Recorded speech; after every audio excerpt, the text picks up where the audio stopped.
Before we go into a demo of the product, I want to talk a little bit about the architecture of Appfluent. As you can see on the left-hand side, we've got sort of a typical implementation of a data warehouse.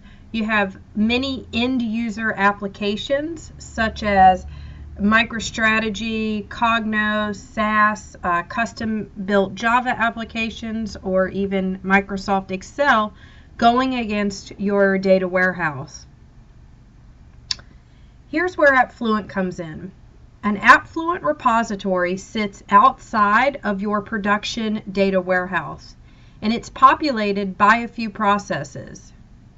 The first process is the cataloger. Initially, and then at specified intervals moving forward, the cataloger takes an inventory of the structure of your database. So it's querying the systables to get the information such as tables, columns, views, indexes, table size, row counts, etc. The next process is the watcher. The watcher typically resides on the same server as the data warehouse.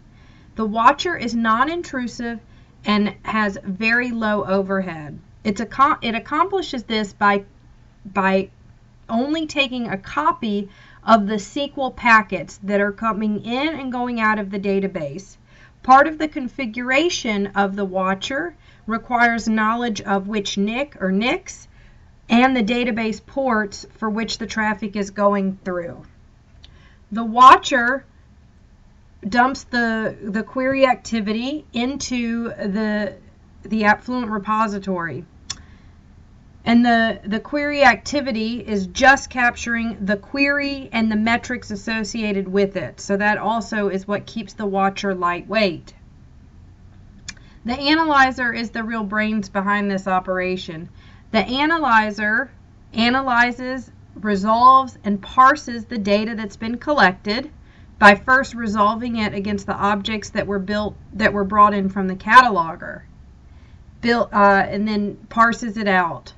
The populator moves the data from the staging area into our reporting schema, and the purger process keeps the Appfluent repository as clean and compact as possible by removing old data from the repository. Our repository is a star schema. It's open, fully extendable, and we have it fully documented. You can query the repository directly. You could put your own BI tool against it, or you can use our web-based application, which sits on top of Tomcat or WebSphere, and that's what I'll be demoing for you in just a moment.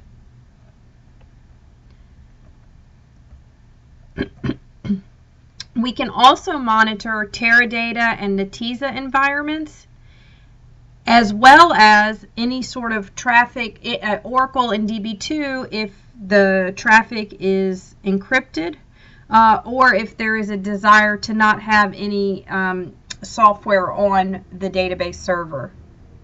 So for Teradata and Netezza, the only way to monitor query activity is to use the collector, and for Oracle and DB2, it's another option.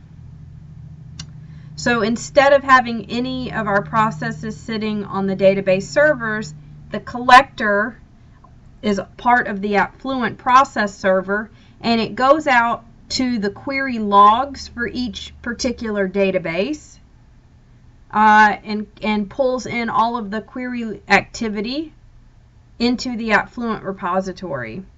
The Appfluent repository still has to be Oracle or DB2, regardless of what the database we're monitoring is. And this is our reporting architecture blown up a little bit, so you can see we have the watcher or collector sending the query activity into the target schema. The analyzer is updating those records once it completes the parsing process.